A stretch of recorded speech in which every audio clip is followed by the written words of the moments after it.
Hi guys, halfway through lockdown, we totally can do this, and just attached our Q1 results, which I've tried to keep as short and clear as possible. An important thing for us all to understand while we read these results is that we did have a bad fourth quarter.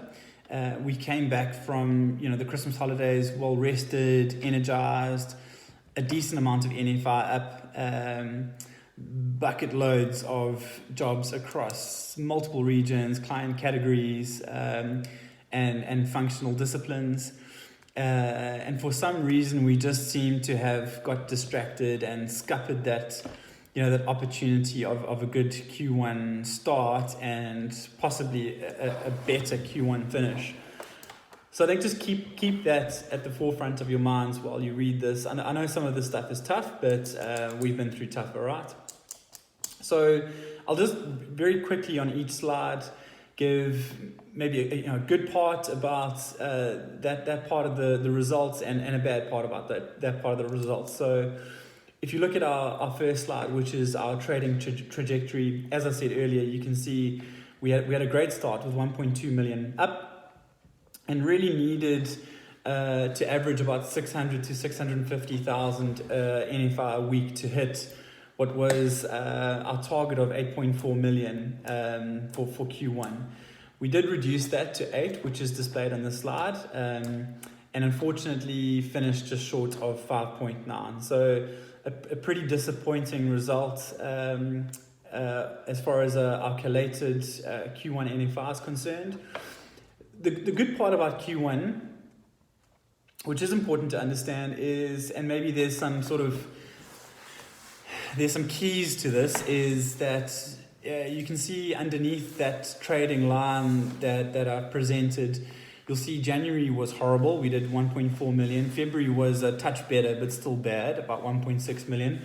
And then March was outstanding. March is actually how the level of NFI we should be producing for an office of our size and of our caliber. So interestingly, we didn't have a good January or February, but had a pretty phenomenal March, which I thought was pretty interesting. The second slide that you'll see is NFI by team. And again, some tough stuff. The numbers speak for itself. And I suppose a very obvious bad or negative part about this slide is that we didn't have one team hit their team targets for Q1. Earthstream and CloudStream DAX and CyberStream came really, really close. CloudStream Middle East and CloudStream Sub-Saharan Africa were miles away, hovering around sort of 48 to 56% of their targets. So unfortunately, not a very good set of results as far as team performances are concerned. On the NFI by consultants, it's a tale of two stories, right? We have at the top from Chris McCabe, well done, all the way through to Roxy, really good performances, solid. Roxy 400, Scotty Hayward nearly got your 500, and Bish, Shlomzi, Jaren and Chris McCabe all posting over 600. So some phenomenal results at the top of our league table, and then it just gets smashed, right? It drops from Roxy's 400. The next is, I think, Andy at 262, and then the next is 200s, and it sort of just starts deteriorating from there. So tough slide for most of us, incredible slide for a few of us, but an interesting slide when we look at NFI by individuals. Now, KPIs, and I think if there's, and there definitely are, if there is one of a set of real positives that we can take out of Q1, it's our KPIs, right? So you'll see we managed across the three categories we selected, our CV submissions and our interviews arranged and our jobs on, we actually did pretty well, and we lived above a target that we set ourselves for pretty much every single week of the quarter, right? So you cannot deny that our office really understands and respects key performance indicators, and we know how to generate a lot of them, right? In a quarter like we had in Q1, to submit nearly 1,500 CVs and arrange 430 interviews is pretty significant. To be getting, an interview for every third CV that you've sent. Where it starts getting a little bit bad or concerning is that we made about 56 placements, so we're placing every 8th CV that we're submitting, which has got a little bit worse on last year's performance. So what's the negative that we should take away from our KPI results? The negative is that there's very obviously not a high enough quality with regards to either the jobs that we getting on and we submitting to, or the depth of our understanding of the the candidates that we're representing and submitting to our customers.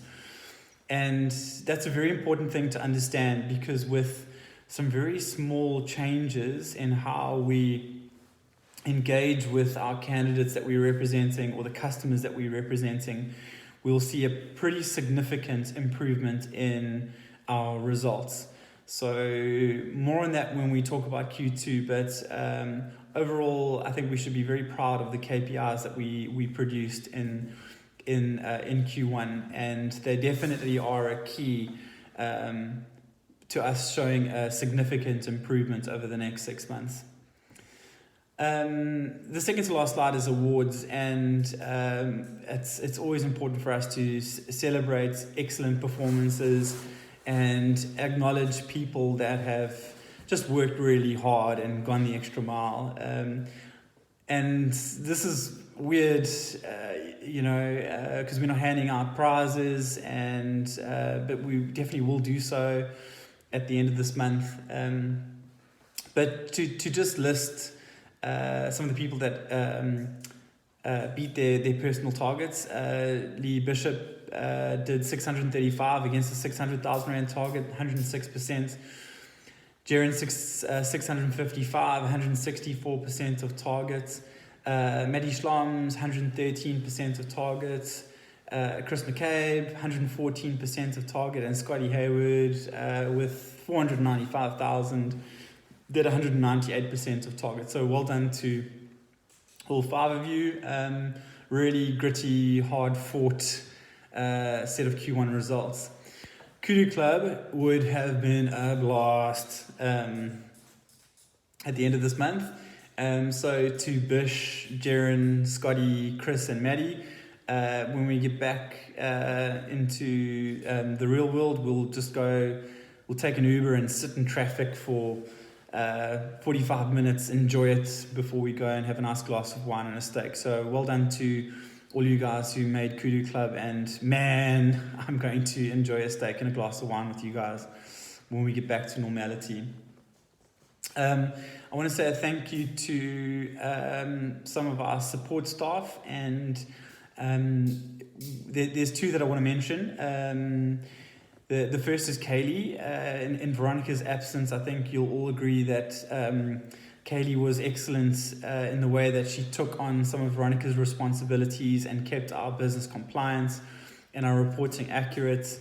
And these were tasks that sat outside of what she's ever done before, and I think she did it brilliantly. I'm sure you'll agree that she absolutely deserves a round of applause and a thanks. The other person, and we don't usually, I suppose, mention or recognize directors, but to Nikki Abernethy, she had a very hard Q1, as I'm sure you'll all appreciate. Had to do some pretty tough stuff and do it with real empathy and accuracy, and she did that with great grit and determination, went above and beyond with regards to hours and time that she needed to put in. So I think you'll all join me in saying a big thank you to Nikki as well. Our consultant of the quarter, and it was a tough one. It came down to Maddie Schloms and Scotty for smashing their targets, putting in some big numbers. But at the end of the day, we decided on Scotty Hayward for his 495, which is 198% of targets. He did 300% deals, a total of 7. His KPIs and conversions were really excellent, high quality and accurate. And I think, for us all, Scotty was a great example of when there was a lot of activity and changes and a bit of chaos in office, he definitely kept his head down, understood his role and responsibilities, and just delivered a good performance. So Scotty, well done from all of us for consultants of Q1 2020, which will be one that we'll never forget. And that's it, guys. The summary I've written is pretty obvious, but I just want to expand on some of the 3 SWOT points that I've listed on this summary page, and there are many strengths, many weaknesses, threats, and opportunities. But just so that we're all clear and you understand where I'm coming from, I believe that 3 of our main weaknesses when we look at Q1 is that we easily distracted. We often and we are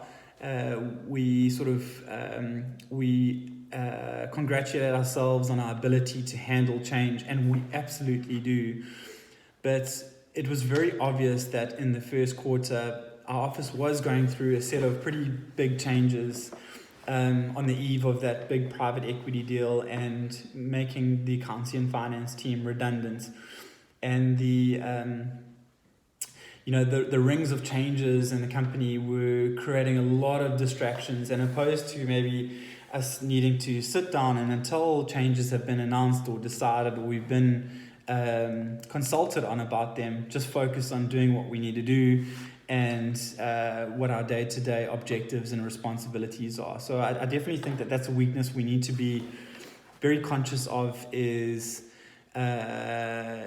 how distracted we were. And I know some of the stuff was really abnormal, so I don't leave that entirely on your doorstep.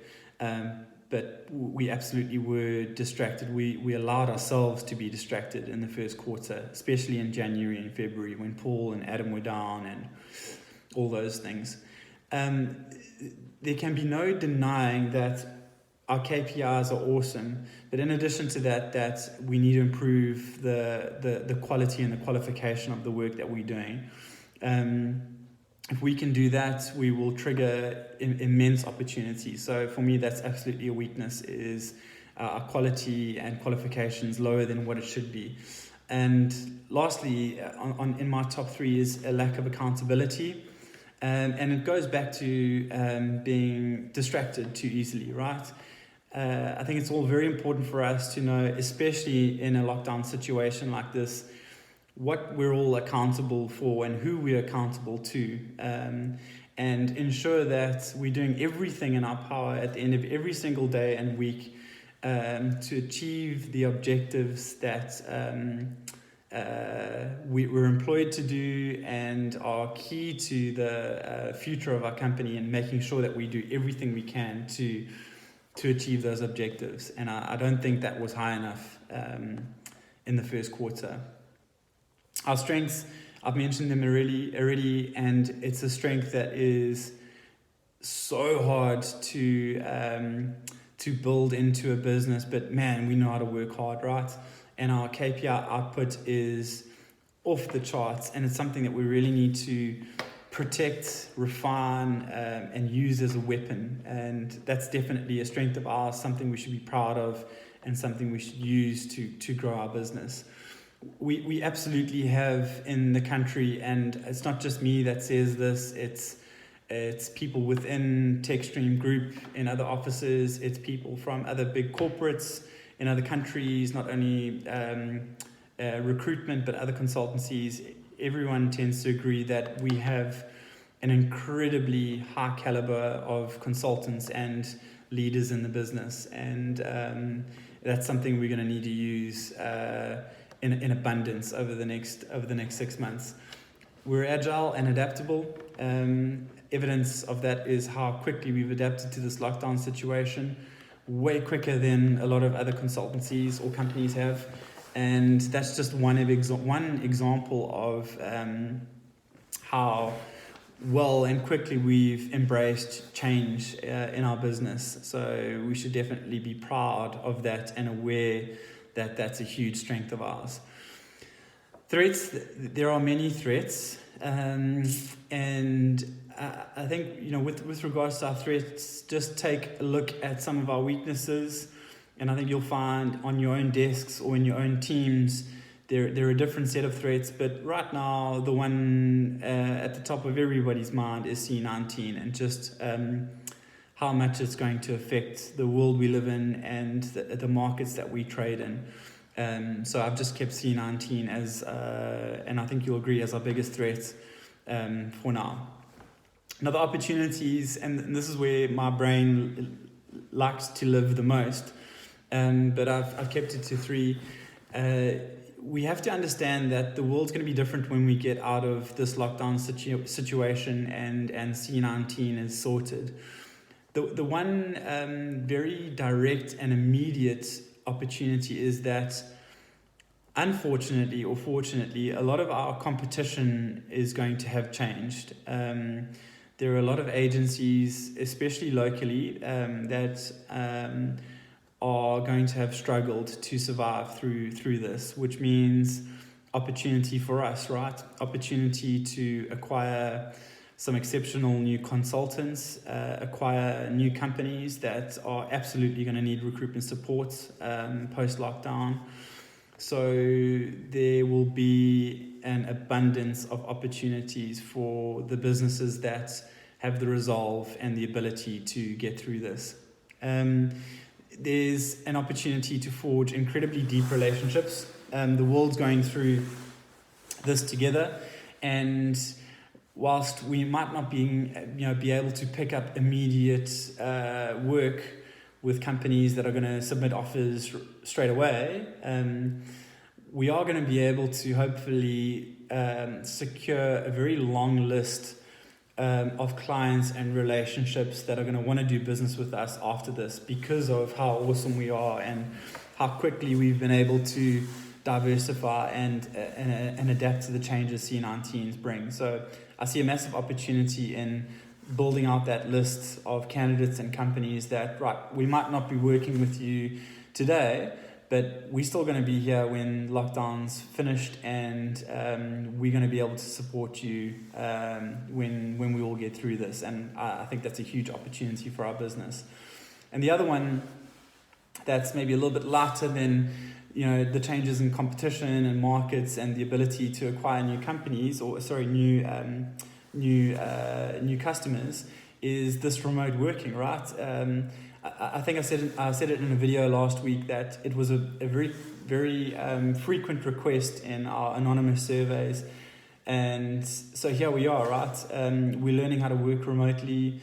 So not only does that create opportunities for us to be flexible with regards to our working hours or where we work from, but if we're successful in this, which we kind of are already, we could be setting up offices in Johannesburg, in Pretoria, in Stockholm, Kenya, who knows. The ability to really own and understand and develop systems to work remotely creates massive opportunity in the short term for flexibility around where and how we work, but in the long term with regards to where we open offices and who with, right? So those are my main weaknesses, strengths, threats, and opportunities, which I hope you'll agree on. So thanks for that, guys. I know it's a long video. My door's always open. Please send me an email if you've got any questions around Q1's results. I'm probably going to give you guys a breath for today. Before I send out, our Q2 sort of launch templates. I'd also like to have one last session with our sales directors to really understand what our pipelines look like, what we're expecting over the course of April, so I can properly set a tone for what we should be trying to achieve in Q2. But just again, well done on how quickly you guys have adapted to this remote working situation. I see this as a great opportunity, and I see that the lessons that we've learned from, or going to learn from Q1, are really going to set us on a pretty exciting new trajectory. So hang in there, keep swinging the bat, and you'll hear from me soon. Bye.